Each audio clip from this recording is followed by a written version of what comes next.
The Sumerian city-states were the first recorded civilization in history. They were based in Mesopotamia, between the Tigris and Euphrates River. The Sumerian city-states were the first ever to have a standing army, and this is because they were constantly at war with each other. The Sumerian militaries were made of masses of infantry with horses, but only for the use of transport and chariots.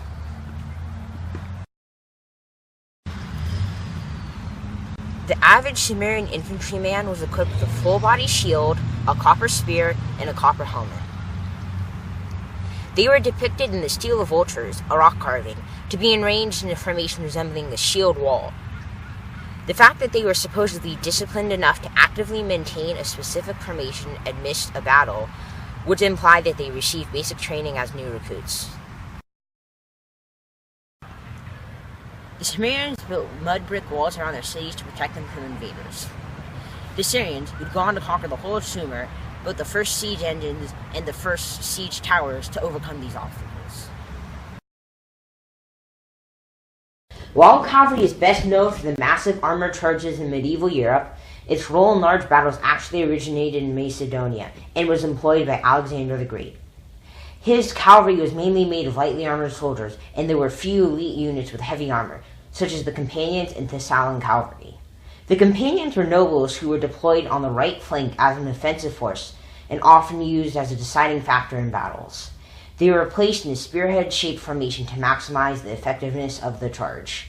A well-placed full-on charge by a heavy cavalry regiment could throw an entire unit into panic and disarray, and sometimes even a whole army. The Thessalian cavalry were deployed on the left flank and defended it, and the whole army as well, from attack by other cavalries. As I mentioned before, a well-placed heavy cavalry charge can cause a lot of damage without proper forces to stop it. The foot soldiers in Alexander's army were slightly less diverse. He used the traditional Greek phalanx formation, but with a twist.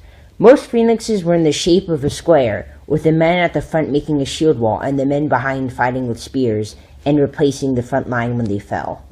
Alexander decided to instead approach the enemy with his phalanx turned at a 90 degrees angle. This forced the opposition to move around to face the front of the Greek shield wall, and in the process exposing their vulnerable flanks. Since Alexander's phalanx was exceptionally large, he decided to equip the rows further away with longer and longer spears, so every soldier could fight from his position. The Greek also used galleys, a long, thin ship with a large crew that is powered mainly by rowers, although they did have sails. While they did not mount an assortment of anti-ship weapons, such as cannons and catapults, for most of Alexander's time they relied mainly on rams and the crew to board and overcome the opposing vessel.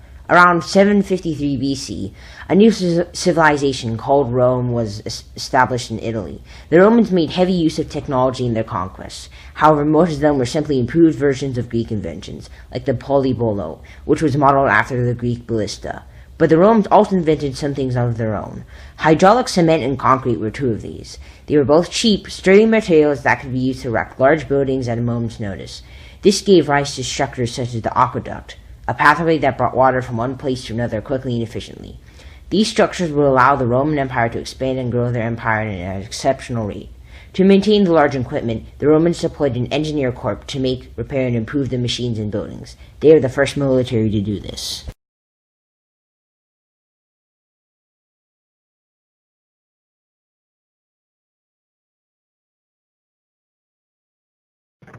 During the Dark Ages, many of the advances we discovered were lost or forgotten.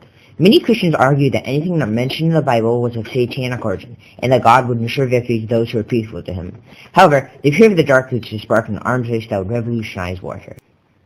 Most prominent among these were the counterweight tribucket and the iconic modern knife. The average weight of the projectiles for the tribucket were around 110 to 220 pounds, with a range of about 984 feet. The fire rate could be noteworthy. Two siege engines were capable of launching a stone every 15 seconds. Because of these statistics, the tribucket was a widely used siege weapon and feared for its destructive force. In certain documents, it is said that tribuckets were sometimes used to launch dead or diseased animals and bodies over a siege council's walls. If successful, the disease spread by the deceased animal could easily kill many of the defenders and cripple the entire defense effort. Cities were known to surrender once this tactic was employed out of the fear of everyone dying of the disease. The knight's role in battle, however, was more on the open battlefield. A knight's main job was to charge en masse to create a breach in the enemy lines, sowing chaos and confusion, effectively shutting off a commanding officer's control. It would not be incorrect to think of the mounted knight as a medieval tank.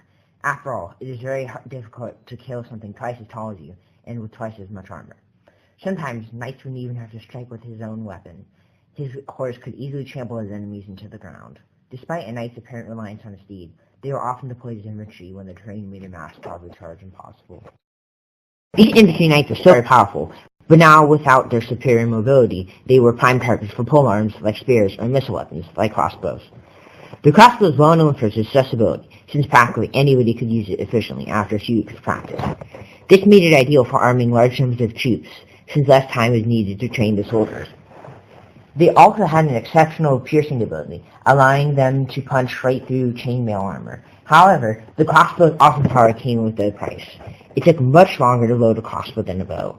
In this way, bowmen could not only fire faster than crossbowmen, but often were much more accurate at a distance.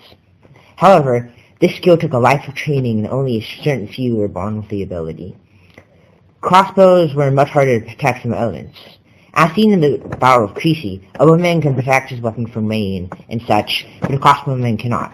The crossbowmen attacked the British with their 14 damaged weapons and were soundly defeated by the British longbowmen. Despite the crossbow, bow, and knight, the majority of soldiers were just men-at-arms. The majority of fighting was done by middle-class freemen, who were equipped with a leather or iron helmet and usually just a steel corset. They were expected to bring a spear, sword, or axe, or at least a long knife. The peasants would be assigned usually as skirmishers, providing artillery support for the main infantry before they began fighting with the other infantry. The Naxx infantry used formations very similar to those used by the Greeks and Macedonians. One tactic is to create a spear wall, with the spearmen kneeling and have bowmen or crossbowmen behind them firing on any approaching enemies. Later on during the Middle Ages, wards and kings began to favor the infantry soldier over the knight. This is because the infantryman was much cheaper and easier to train and keep in garrison or ready for battle. The Black Death also caused massive shorts on manpower, so the leader looked for more economical ways of deploying soldiers, hence the change from cavalry to infantry. This also led to armies of mercenaries, professional soldiers who worked for the highest bidder. Soon, infantry armies transformed from just trained civilians who just marched to war with a leather cap and spear to legions of highly skilled professional soldiers with military-grade weapons and armor. These mercenary armies became permanent armies, and especially because of the constant threat of war. The French maintained a large constant army, particularly because of the memories of the 300-Year War.